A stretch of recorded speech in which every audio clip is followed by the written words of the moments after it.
السلام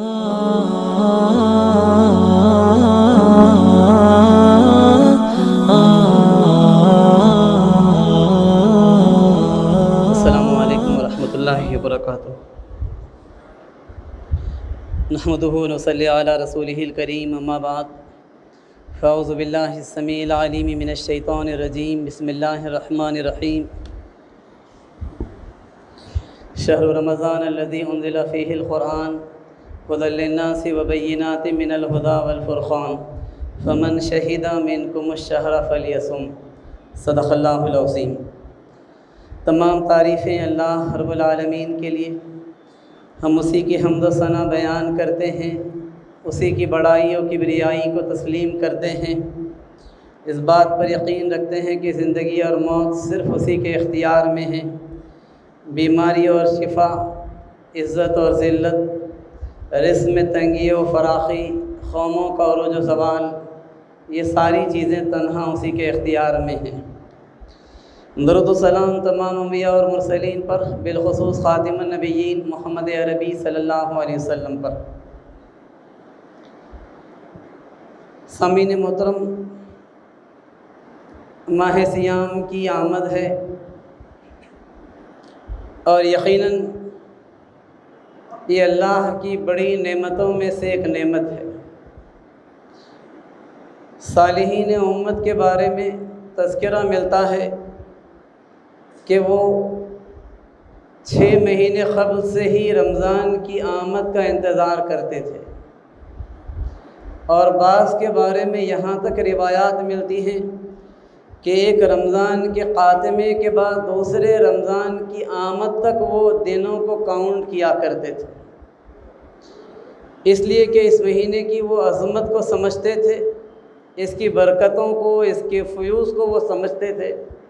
اس وجہ سے اس مہینے کا بے چینی سے انتظار کیا کرتے تھے۔ حضرت سلمان فارسی رضی اللہ تعالیٰ عنہ روایت کرتے ہیں کہ نبی اکرم صلی اللہ علیہ وسلم نے شعبان کے اواخر میں ہم کو مخاطب کیا اور فرمایا، یا ایھا الناس قد اظلکم شہر مبارک و شہر عظیم۔ اے لوگو، تمہارے اوپر ایک بڑی برکتوں اور عظمتوں والا مہینہ سایہ فکن ہونے والا ہے۔ ایک طویل خطاب ہے جس میں اللہ کے رسول نے یہ بات بتلائی کہ اولہ رحمہ، اس کا پہلا اشرہ رحمت ہے، اوسطہ مغفرہ، درمیانی اشرہ مغفرت ہے، وآخرہ عتق من النار، اور آخری اشرہ نار جہنم سے نجات کا اشرہ۔ مزید اس خطاب میں آپ نے یہ بات بھی بتلائی کہ وہو شہر الصبر، یہ صبر کا مہینہ ہے، وہو شہر المواسات، یہ ہمدردی و غمخواری کا مہینہ ہے۔ پھر یہ بات بھی بتلائی کہ جعل اللہ صیامہ فریضہ، اللہ نے اس مہینے کے روزوں کو فرض بنایا ہے، اور وجعل قیام اللیلہ تطوعا، اور راتوں کے قیام کو نفل قرار دیا ہے۔ پھر مزید نبی اکرم صلی اللہ علیہ وسلم سے متعدد احادیث رمضان کی فضیلت کے بارے میں ملتی، جس میں یہ بات بتلائی گئی کہ اس مہینے میں بندہ مومن کے رزق میں اضافہ کر دیا جاتا ہے، اور یہ کہ اس مہینے میں ایک مومن بندہ اگر ایک نیک کام کرتا ہے تو اس کا اجر 70 گنا بڑھا دیا جاتا ہے۔ اس مہینے کو اگر انسان پہلے سے منصوبہ بنائے تو اپنی شخصیت کو تبدیل کرنے کے لیے ایک بہت ہی کارگر مہینہ، گویا رمضان ایک شخصیت ساز مہینہ ہے، پرسنالٹی ڈیولپمنٹ کا ایک مہینہ ہے، جس میں انسانی شخصیت کی خامیاں دور ہو سکتی ہیں، کمزوریوں پر قابو پانے کی پریکٹس کروائی جاتی ہے، خوبیاں پروان چڑھائی جاتی ہیں، خوبیوں کا عادی بنایا جاتا ہے، اور اس طریقے سے انسانی سیرت تبدیل ہو سکتی ہے۔ انسانی سیرت اصل میں نام کس چیز کا ہے؟ انسان اگر کوئی کام مستقل کرنے کا عادی بن جائے تو وہ چیز اس کی عادت کہلاتی ہے، اور عادتوں کے مجموعے، کلیکشن آف ہیبٹس کو انسانی سیرت کہا جاتا ہے،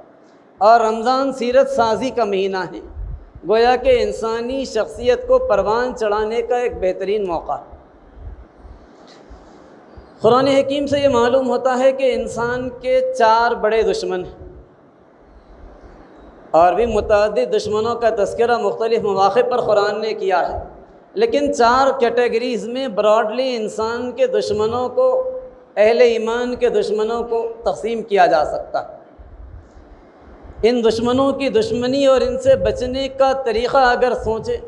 اور سمجھ لیں تو رمضان سے استفادہ بہت صحیح طور پر کیا جانا بھی ممکن۔ سب سے پہلا انسان کا دشمن انسانی نفس ہے، انسان کی اپنی ذات ہے، انسان کی اپنی شخصیت ہے جو انسان کی سب سے بڑی دشمن۔ انسانی نفس کے بھی موٹے موٹے اقسام کو اگر دیکھا جائے تو 3 اقسام۔ انسانی نفس کی ایک قسم وہ ہے جس سے نفس مطمئنہ کہا جاتا ہے، جس کا تذکرہ کرتے ہوئے قرآن نے کہا کہ یا ایتھا النفس المطمئنہ، اے نفس مطمئنہ ارجعی الی ربک راضیۃ مرضیہ، بس تو پلٹ اپنے پروردگار کی طرف، تو اس سے راضی وہ تجھ سے راضی، فادخلی فی عبادی وادخلی جنتی، بس داخل ہو جا میری بندگی میں اور داخل ہو جا میری جنت کے اندر۔ تو قرآن حکیم نے یہاں جس نفس کا تذکرہ کیا ہے وہ نفس مطمئنہ ہے۔ نفس مطمئنہ سے مراد ایسا نفس ہے جس کے حامل انسان کی کیفیت یہ ہے کہ وہ نیکی کے کسی موقع کو رائگاں جانے نہیں دیتا، نیکی کے ہر معاملے میں وہ چوکنا رہتا ہے، خیر کے ہر معاملے میں وہ سبقت کرنے کے لیے بے چین رہتا ہے، گناہ اگر ہو جائیں تو فوراً گناہ سے توبہ کرتا ہے، فوراً پلٹتا ہے، فوراً استغفار کرتا ہے، نیکیوں سے اسے شغف ہوتا ہے، نیکیوں سے اسے محبت ہوتی ہے، نیکیوں کے معاملے میں وہ کمپیٹ کرنا چاہتا ہے، دوسروں سے آگے بڑھ جانا چاہتا ہے، خیر کے معاملے میں وہ بڑا حریص واقع ہوا کرتا ہے، اور برائی کے معاملے میں وہ بڑا چوکنا ہوتا ہے، گناہوں سے بچنے کی ممکنہ کوشش کرتا ہے، معصیتوں سے اپنے دامن کو آلودہ ہونے سے بچانے کی ممکنہ کوشش کرتا ہے، ظلم و زیادتی، ناانصافی و طغیانی و بغاوت سے بچنے کی ممکنہ کوشش کرتا ہے، لیکن اس کے باوجود جب بھی اس سے گناہ ہو جائے، زیادتی ہو جائے، ظلم ہو جائے، ناانصافی ہو جائے، غلطی ہو جائے تو پھر وہ اس پر اصرار نہیں کرتا، بلکہ مان اپنے پروردگار کی طرف پلٹتا ہے، گناہ پر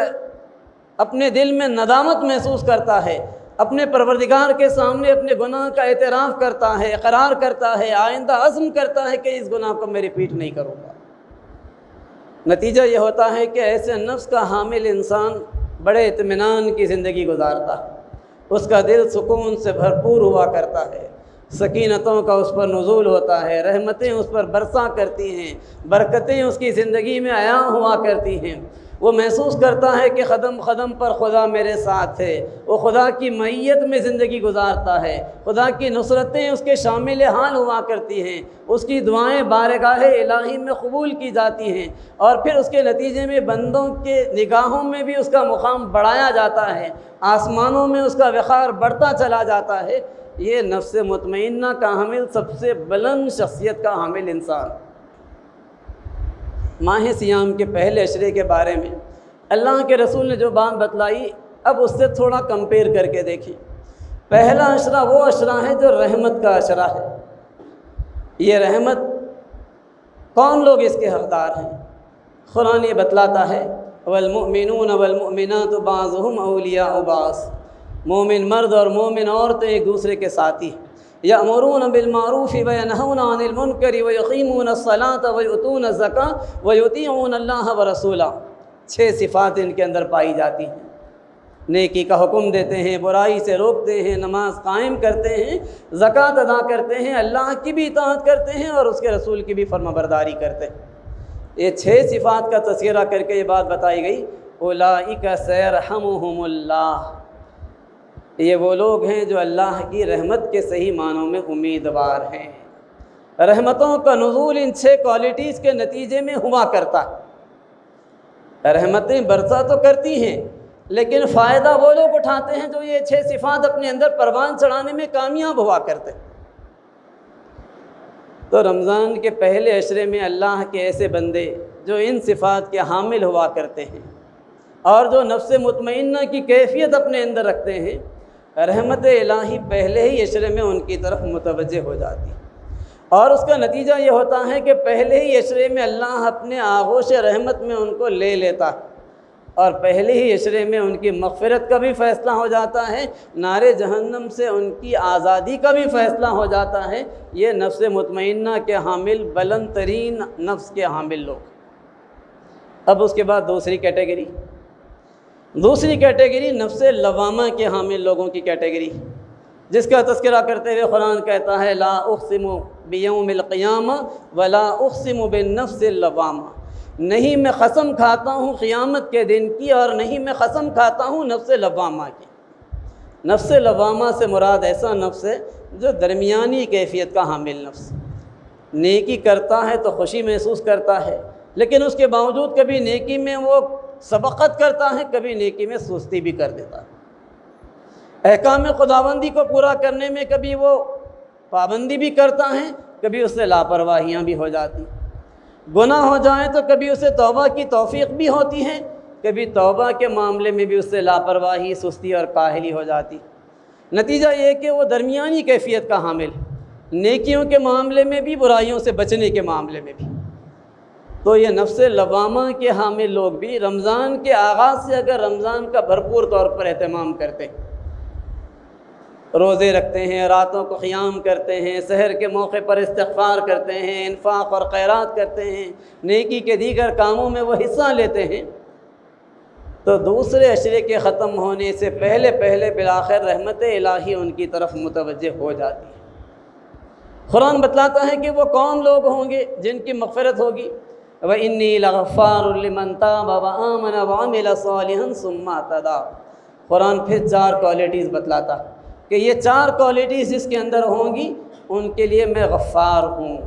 ان کی میں مغفرت کرنے والا ہوں، جس میں بات بتلائی گئی کہ وہ جو ایمان لائیں، وہ جو عمل صالح کی روش کو اختیار کریں، وہ جو توبہ کرنے والے ہوں اور وہ جو سیدھے راستے پر چلنے والے ہوں۔ یہ 4 صفات اگر ہوں گی تو میں توبہ ان کی قبول کرنے والا ہوں، ان کے حق میں مغفرت کرنے والا ہوں، میں ان کے حق میں غفور ہوں، میں ان کے حق میں رحیم ہوں۔ اب یہ درمیانی کیفیت کے حامل اللہ کے بندے ان صفات کو پروان چڑھاتے ہیں، رمضان کے پہلے دن سے وہ صحیح طور پر اس کا اہتمام کرتے ہیں، تو دوسرے عشرے کے ختم ہونے سے پہلے نفس لوامہ کے حاملین پر بھی اللہ اپنی رحمت کے ساتھ متوجہ ہوتا ہے اور بالآخر ان کی مغفرت کا بھی فیصلہ ہو جاتا ہے۔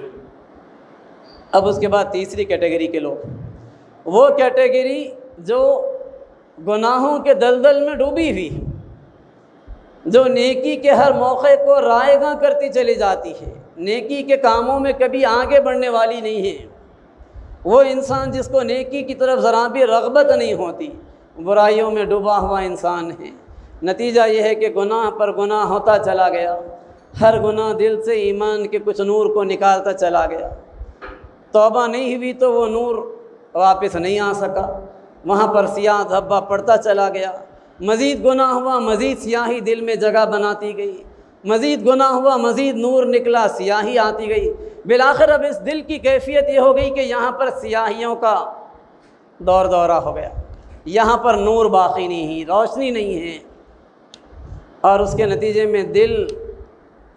بے نور ہو گیا، بے رونق ہو گیا، اب وحشت کی کیفیت ہے، بے چینی کی کیفیت ہے، بے کلی کی کیفیت ہے، اطمینان نہیں ہے، سکینتوں کا نزول نہیں ہے، زندگی کے اندر کبھی خدا کا قرب وہ محسوس نہیں کر پاتا، خدا کی معیت وہ محسوس نہیں کر پاتا، نصرت الہی نہیں محسوس کر پاتا۔ تو یہ وہ بندے ہیں جن کے اوپر اللہ رب العالمین اس بات کا فیصلہ لکھ دیتا ہے کہ یہ نار جہنم کے مستحق، اور یہ نفس امارہ کے حامل لوگ ہیں۔ ان النفس لامارۃ بالسوء، یہ بات بتلائی گئی کہ نفس امارہ تو برائیوں ہی کی طرف لے جانے والا نفس، گناہوں کی طرف ہی ابھارنے والا نفس، تو نفس امارہ کے یہ جو حاملین ہیں ان لوگوں کی یہ کیفیت ہے۔ لیکن اگر ایسے افراد بھی رمضان کا بھرپور طور پر اہتمام کریں گے، رمضان کے آغاز کے ساتھ وہ فرائض کی پابندی کریں، رمضان کے آغاز کے ساتھ اپنی گناہوں پر، اپنی غفلتوں پر، اپنی نافرمانیوں پر، اپنی معصیتوں پر، اپنی لاپرواہیوں کے اوپر وہ استغفار کریں، توبہ کریں، راہ خدا میں خرچ کریں، راتوں کو اٹھیں، راتوں میں وہ توبہ کریں، معافی مانگیں، اپنے رویے کی اصلاح کرنے کا عزم کریں، تو بالآخر آخری عشرے میں اللہ کے ایسے بندے جن کے بارے میں یہ لکھ دیا گیا تھا کہ یہ جہنم کے مستحق ہیں، نارے جہنم میں ان کو داخل کیا جانا ہے،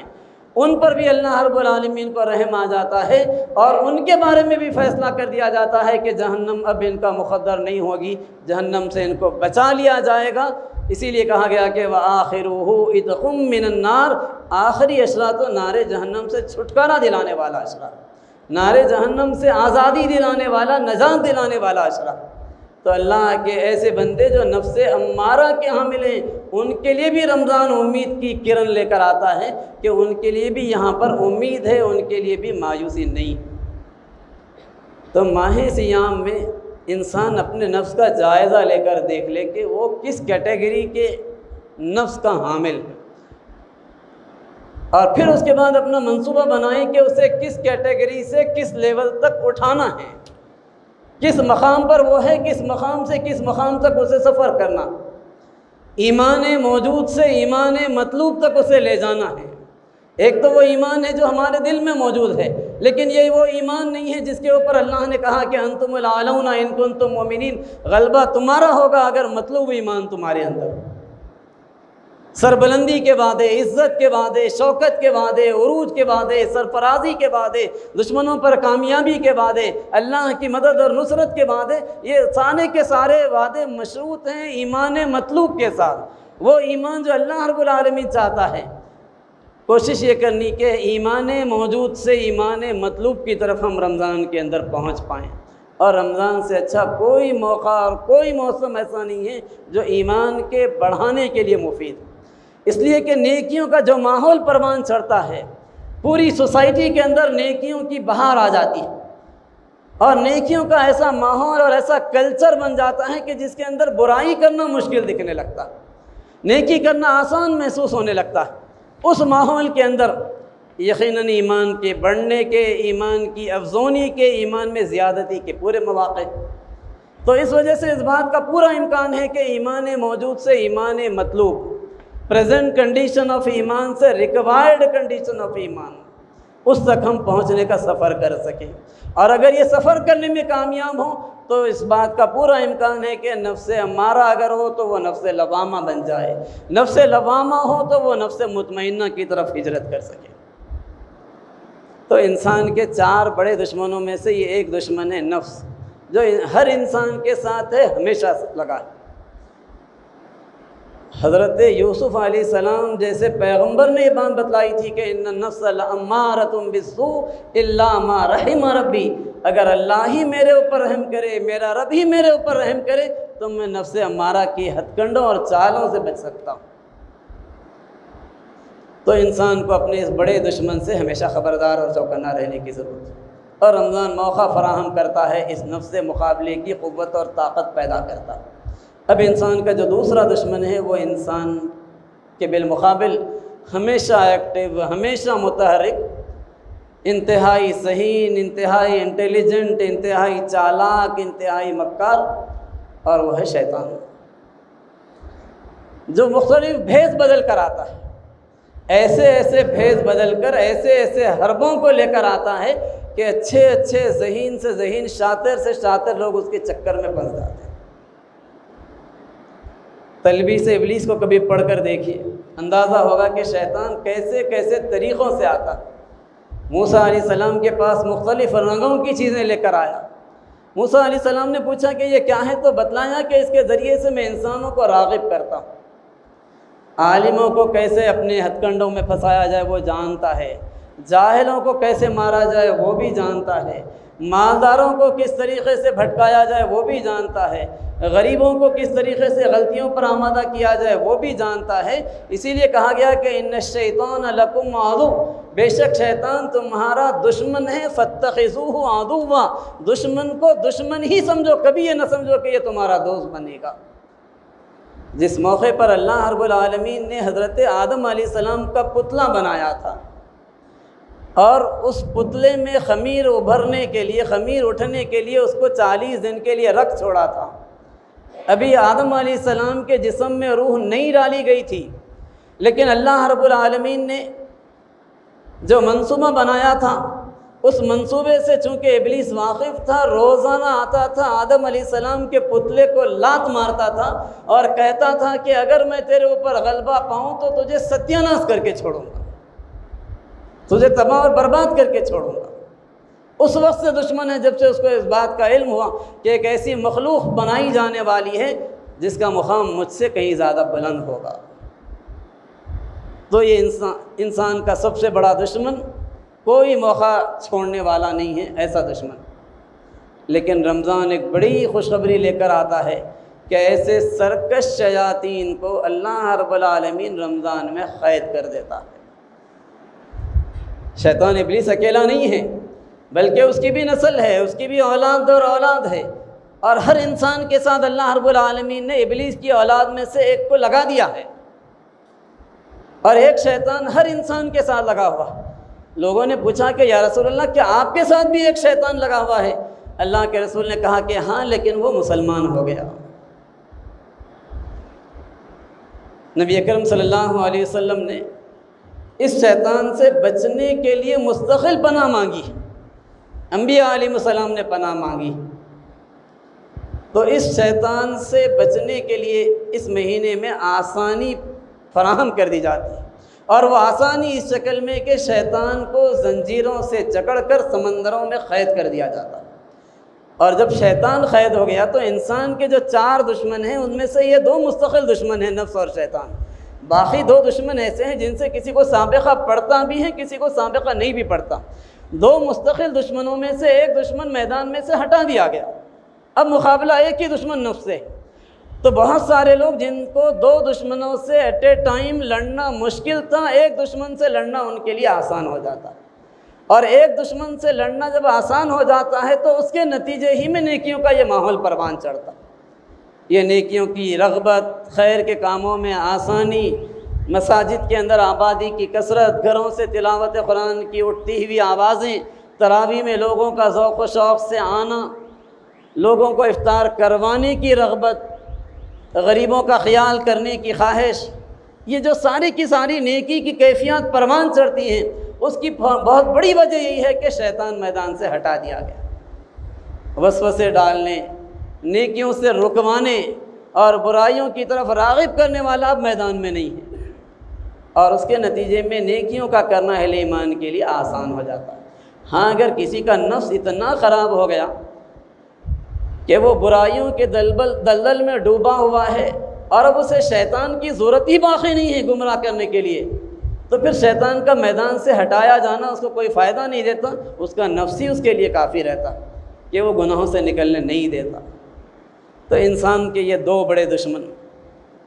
اب انسان کے مزید 2 دشمن ایسے ہیں جن سے کبھی سابقہ پڑتا بھی ہے، کبھی نہیں پڑتا۔ تو انسان کا جو تیسرا دشمن ہے وہ اس کی فیملی ممبرز ہوا کرتے ہیں۔ آدمی کے لیے کبھی اس کی بیوی اس کی دشمن، کبھی اس کے بیٹے دشمن، کبھی بیٹیاں دشمن، کبھی اور کوئی قریبی رشتہ دار دشمن، کبھی بیوی کے لیے شوہر دشمن۔ یہ راہ حق سے رکانے والے ہوا کرتے ہیں، خیر کے کاموں میں آگے بڑھنے سے روکتے ہیں۔ یا ایھا الذین آمنوا ان من ازواجکم و اولادکم عدوا لکم فاحذروہم، اے وہ لوگوں جو ایمان لائے ہو، بے شک تمہاری بیویوں میں سے اور تمہاری اولاد میں سے بعض تمہارے دشمن ہیں، ان سے بچو۔ قرآن نے یہاں پر زوج کا لفظ استعمال کیا، شوہر کے لیے بیوی دشمن، بیوی کے لیے شوہر دشمن، اور اسی طریقے سے دونوں کے لیے اولاد دشمن۔ لیکن یہ نہیں کہا گیا کہ یہ سبھی دشمن ہیں، بلکہ ان میں سے بعض دشمن ہوا کرتے ہیں۔ بعض تو وہ ہیں جو نیکی کے کاموں میں سپورٹ کرتے ہیں، نیکی اور خیر کے کاموں میں تعاون کرتے ہیں، آگے بڑھ کر وہ نیکی کی رغبت دلانے والے ہوتے ہیں، نیکی کے کاموں میں وہ انسپائر کرنے والے ہوا کرتے ہیں، موٹیویٹ کرنے والے ہوتے ہیں، بلکہ ان کی نیکیوں کو دیکھ کر انسان خود بھی نیک عمل کرنے کے لیے آگے بڑھنے لگتا۔ اسی لیے کہا گیا کہ ان میں سے بعض ایسے ہیں جو تمہارے دشمن ہیں، ان سے بچو، ان سے خبردار رہو، ان سے چوکنا رہو۔ کبھی اولاد کی فرمائشیں، کبھی ان کی تمنائیں، کبھی ان کی آرزوئیں، کبھی ناجائز مطالبات، کبھی بیوی کے ناجائز مطالبات، کبھی شوہر کے مطالبات، اس کے نتیجے میں انسان راہ حق کو کھوٹا اپنے لیے کر لیتا، حرام کمانے کی طرف چلا جاتا ہے، رشوت کی طرف چلا جاتا ہے، سود کی طرف چلا جاتا ہے، بہت سارے غلط کام کرنے لگتا ہے، دھوکے سے مال حاصل کرنے لگتا ہے، اجتماع میں آنے سے رکنے لگتا ہے، دینی جدوجہد سے فرار اختیار کرنے لگتا ہے، راہ خدا میں جہاد کے جذبے کو ٹھنڈا کر دیتا ہے۔ یہ ساری وجہ کئی موقعوں پر فیملی ممبرز ہی کے نتیجے میں ہوا کرتی ہے، قرآن یہ بات بتلاتا ہے۔ تو یہ انسان کے تیسرے دشمن ہیں۔ انسان کا جو چوتھا دشمن ہے وہ باطل طاقتیں ہیں، باطل قوتیں ہیں، جو اس بات کی کوشش کرتی ہیں کہ نور حق کو اپنی پھونکوں سے بجھا دیں۔ یہ طاقتیں ہر آن اس بات کی کوشش میں رہتی ہیں کہ کسی نہ کسی طریقے سے اہل ایمان کو پریشان کریں، مشکلوں میں ڈالیں، مصیبتیں ان کے لیے پیدا کریں۔ بدر کی جنگ لڑنی پڑی رمضان کے دنوں میں، مکے کی فتح کے لیے سفر کرنا پڑا رمضان میں، بعد کے ایام میں بھی رمضان میں بھی ضرورت پڑی، غیر رمضان میں بھی ضرورت پڑی۔ تو یہ باطل طاقتیں ایسی ہیں کہ جن سے انسان کو لڑنے کی ضرورت پڑتی ہے، کشمکش کی ضرورت پڑتی ہے، اور اس کشمکش کے لیے انسان کو اپنے اس دشمن سے ہمیشہ واقف رہنے، چوکنا رہنے کی ضرورت ہے۔ تو انسان کے دو مستقل دشمن نفس اور شیطان،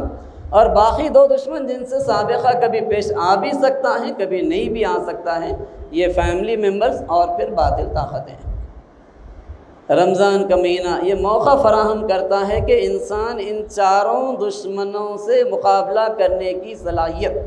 اور قوت اپنے اندر پیدا کرے۔ ماہ صیام کے اندر انسان اگر تھوڑا غور کرے تو انسانی شخصیت کو پروان چڑھانے میں مددگار بہت ساری چیزیں۔ کوئی شخصیت ایسی نہیں ہو سکتی جو اپنے عقیدے اور اپنی آئیڈیالوجی پر، اپنے طریقہ کار پر ڈھلمل قسم کا یقین رکھتی ہو اور پھر اس کے باوجود دنیا میں بڑا کام کرنے میں کامیاب ہو۔ دنیا میں کوئی بھی بڑا کام کرنے کے لیے یقین کی قوت سب سے بڑی قوت، مطلوب قوت ہے۔ وہ لوگ جو مذبذبین بین ذالک ہمیشہ کنفیوز رہتے ہیں، یہ راستہ منزل کی طرف پہنچائے گا یا نہیں پہنچائے گا، اس راستے سے آگے بڑھیں تو دین قائم ہوگا یا نہیں ہوگا، اس قسم کی کیفیت کے حامل ہوا کرتے ہیں۔ اپنی آئیڈیالوجی پر جن کو یقین راسخ نہیں ہوتا، وہ لوگ دنیا میں بڑا کام نہیں کر پاتے، اور یقین کی قوت پیدا کرنے کے لیے رمضان سے زیادہ مؤثر کوئی مہینہ نہیں ہو سکتا۔ دوسرے دنیا میں وہ لوگ جو اپنے اوقات کا مؤثر استعمال نہیں کرتے، وہ بھی کوئی بڑا کام کبھی نہیں کر پاتے، اور ٹائم مینجمنٹ کی تربیت کا اس سے زیادہ اچھا کورس دنیا میں کوئی نہیں ہو سکتا۔ کتنا پرٹیکولر یہ معاملہ ہے، اندازہ کیجئے۔ یہ سائرن ہوا اور افطار کرنے کی طرف فوراً لپکنے کا حکم۔ اس وقت اگر کوئی کہے یہودیوں کی مانند کہ میرے اندر اور طاقت میں اور مزید 1 گھنٹہ برداشت کر سکتا ہوں، میں بھی روزہ نہیں کھولوں گا، کہا گیا کہ تمہارا روزہ اللہ کو مطلوب ہی نہیں ہے۔ یہاں تو مطلوب یہ ہے کہ جذبہ اطاعت کتنا ہے۔ اب تک حکم تھا کہ تم رکے رہو، تم رکے رہے، اب حکم ہے کہ تم کھانے اور پینے کی چیزوں کی طرف لپک پڑو۔ اطاعت اللہ دیکھنا چاہتا ہے، کیسی اطاعت کی کیفیت تمہارے اندر ہے۔ یہ کیفیت نہیں ہے بلکہ تم یہ بتانا چاہتے ہو کہ میں تو یہ ہوں، میں تو فلاں ہوں۔ اللہ کو یہ مطلوب نہیں ہے، میں تو کچھ ہوں سمجھنے کے نتیجے میں شیطان مردود ہوا۔ اور یہودی وہ قوم بنی جو اللہ کے غضب کا شکار بنی، تو یہ مطلوب نہیں ہے۔ ٹائم مینجمنٹ کی یہ تربیت، صبح میں اس موقع پر انسان اٹھے اور مخصوص اوقات کے بیچ میں وہ سحری کے لیے تیار ہو جائے، اور پھر اس کے بعد نمازوں کے اوقات، سحری سے لے کر افطار تک، تراویح کے اوقات، یہ ساری چیزوں کی پلاننگ اور اپنے اوقات کا صحیح طور پر استعمال نیکیوں کے کرنے کے لیے، برائیوں سے بچنے کے لیے، یہ ساری چیزیں انسان کو یہ سکھلاتی ہیں کہ وہ کیسے اپنے اوقات کا استعمال۔ پھر ٹائم مینجمنٹ کے بعد جو تیسری چیز وہ ہے صبر کی کیفیت۔ بے صبرے لوگ دنیا میں کوئی بڑا کام نہیں کر پاتے۔ جو لوگ بات بات پر اریٹیٹ ہو جاتے ہیں، ریئیکٹ ہوتے ہیں، جذباتیت کا شکار ہو جاتے ہیں، زبان ان کی کنٹرول میں نہیں رہتی، وہ فوراً کچھ نہ کچھ کہنے لگتے ہیں، بعد میں پچھتاتے ہیں کہ میں نے غصے میں یہ کیا کہہ دیا۔ ایسے لوگوں سے دنیا میں کوئی کام بڑا نہیں ہو سکتا۔ بے صبرے لوگ دنیا میں کاموں کو خراب کرنے کا سبب بن جاتے ہیں، اور صبر کی کیفیت رمضان پروان چڑھانے میں بڑا ممد و معاون ہوا کرتا ہے۔ اس وقت اٹھاتا ہے انسان کو جب اٹھنا بڑا مشکل دکھتا ہے، اس وقت کھانے کے لیے کہا جاتا ہے جب بھوک نہیں ہوتی،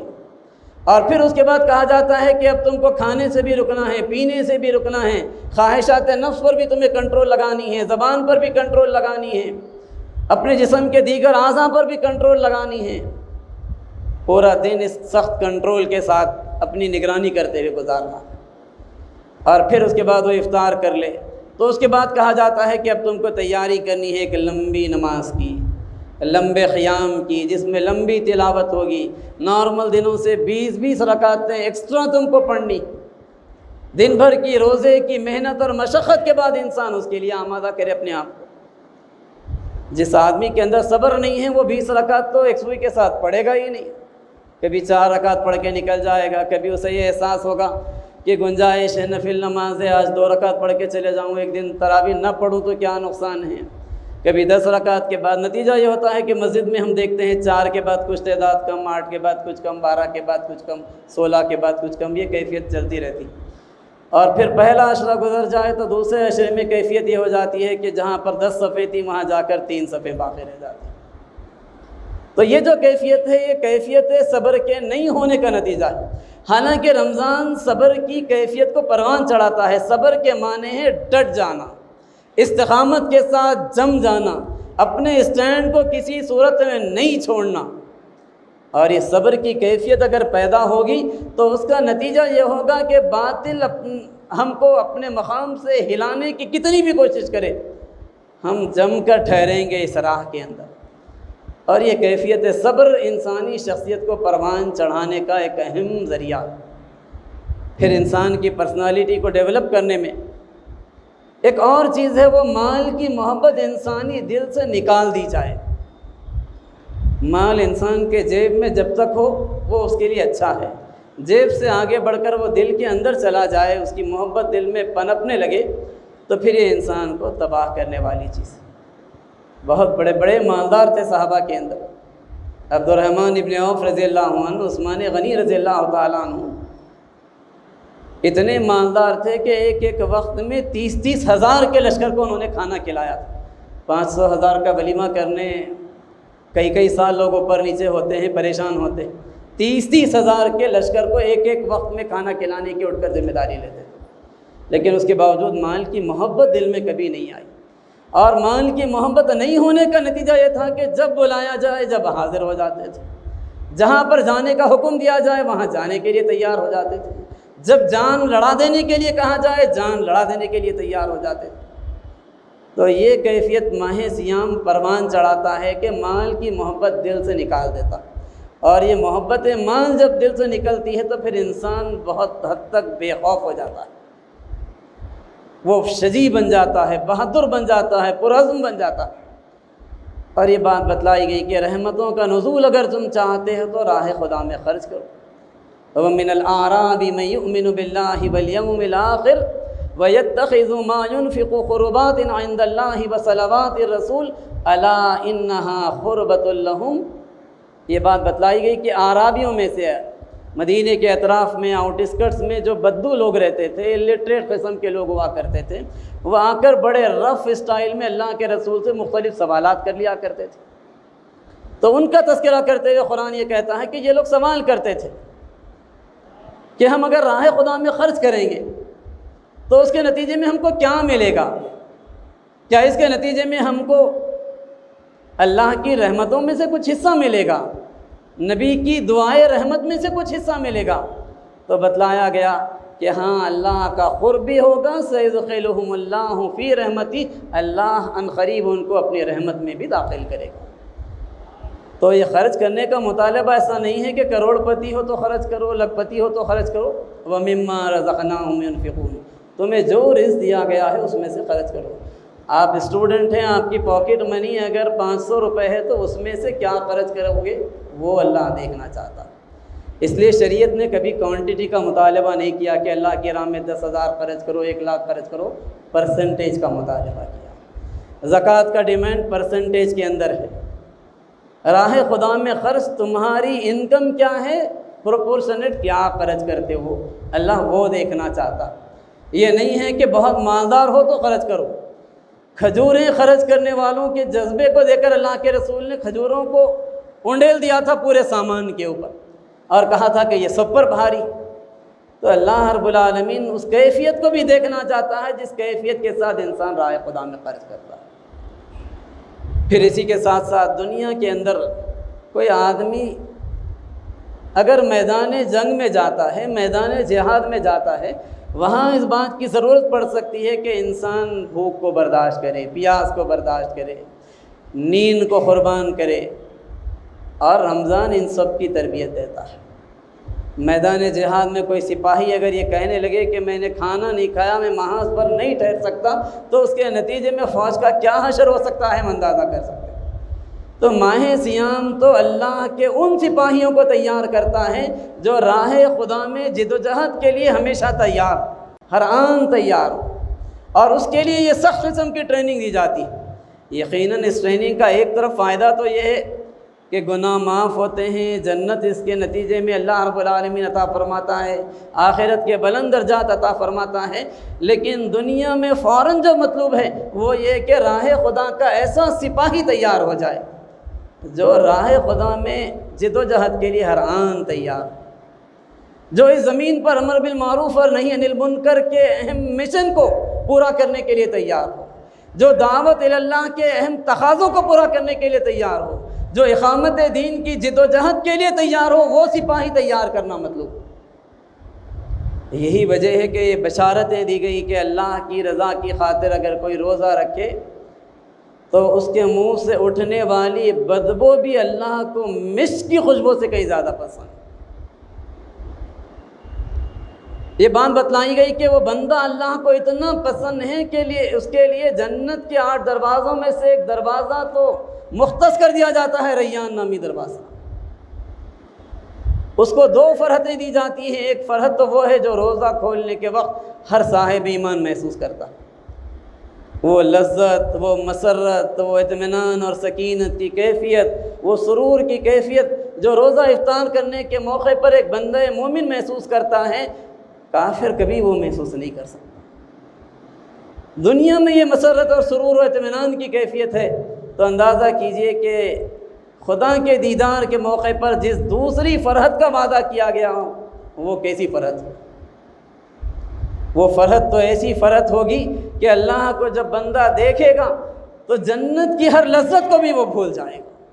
وجوہ یومئذ ناظرہ الی ربہا ناظرہ، تر و تازہ چہرے ہوں گے جو اپنے رب کو دیکھتے ہوں گے، دیکھنے کے نتیجے میں ان کی تازگی اور رونق اور چہروں کا نور اور بڑھ جائے گا۔ اللہ کو دیکھنے کی لذت ایسی لذت ہوگی کہ محسوس ہوگا کہ اب کوئی اور لذت مطلوب نہیں ہے، اس سے بڑی کوئی نعمت نہیں ہے۔ تو دنیا میں ایک لذت، آخرت کے اندر ایک لذت روزے دار کے لیے، ساتھ ہی بڑی شدید وارننگز ہیں جو روزے کو خامخواہ چھوڑتے ہیں۔ اتنی سخت وارننگ کہ اگر ایک روزہ رمضان کا تم نے چھوڑا اور اس کے بعد پے در پہ کنٹینیوس بلا ناغہ پوری زندگی کے روزے رکھے تب بھی وہ ایک روزے کا الٹرنیٹ نہیں ہو سکتے، یہ بات بتلائی اللہ کے رسول۔ معمولی بہانوں پر بعض لوگ روزے چھوڑ دیتے ہیں۔ اللہ کے رسول نے کہا کہ مجھے دکھلایا گیا کہ میں ایک اونچی پہاڑی پر چڑھ رہا ہوں، اور جب میں اس کی چوٹی پر پہنچا مجھے چیخنے، پکارنے، کراہنے کی آوازیں سنائی دی۔ میں آگے بڑھا تو میں نے دیکھا کہ کچھ لوگ الٹے لٹکے ہوئے ہیں اور ان کے جبڑوں پر مارے جا رہے ہیں، جبڑوں سے خون ٹپک رہا ہے۔ میں نے پوچھا جبرائیل امین سے یہ کون لوگ ہیں، کیا کیفیت ہے ان کی، کیوں ہے ایسا؟ تو مجھے بتایا گیا کہ یہ آپ کی امت کے روزہ خور ہیں، روزہ رکھنے کی طاقت رکھتے تھے لیکن پھر بھی روزہ نہیں رکھتے تھے، ان کا یہ حشر ہے۔ تو ایک طرف روزہ رکھنے پر یہ بشارتیں ہیں، دوسری طرف روزہ چھوڑنے کے اوپر یہ وعید ہے۔ تو رمضان کے اس موسم کا صحیح طور پر ہم کو منصوبہ بنانا چاہیے کہ رمضان کے اندر ہم داخل ہونے سے پہلے ذہنی طور پر اپنے آپ کو تیار کر لیں، اپنے 24 گھنٹے کا ٹائم ٹیبل سیٹ کر لیں کہ کس موقع پر ہم کیا کریں گے۔ اس مہینے میں ہم قرآن حکیم کو پڑھیں گے، ترجمہ پڑھیں گے، تفسیر پڑھیں گے، کتنا پڑھیں گے وہ متعین کریں۔ یہ بات تو طے کر لیں کہ روزہ تو فرض ہے، اسے تو ہر حال میں رکھنا ہی۔ پھر اس کے بعد یہ بات طے کریں کہ اس مہینے میں کتنے لوگوں کو ہم روزہ کھلوا سکتے ہیں، روزہ کھلوائیں گے۔ یہ بات طے کریں کہ ہم کس موقع پر اٹھیں گے، رات کے آخری حصے میں اٹھ کر کچھ نفل نمازیں پڑھنے کا منصوبہ بنائیں۔ رمضان کا تذکرہ سورہ بقرہ کے 23ویں رکوع میں ہے، اس کے علاوہ کہیں اور نہیں ہے۔ روزہ، زکوٰۃ، حج، قرآن میں جگہ جگہ ان سب کا تذکرہ۔ رمضان کا تذکرہ ایک ہی جگہ پر ہے، اور پورا کا پورا کلیکشن پورے ہدایات کا ایک ہی جگہ پر، اور اس کے درمیان میں اس تذکرے کو روک کر یہ بات بتلائی گئی کہ وَإِذَا سَأَلَكَ عِبَادِي عَنِّي فَإِنِّي قَرِيب، میرے بندے میرے بارے میں آپ سے سوال کریں تو اے نبی بتاؤ کہ میں ان سے قریب ہوں۔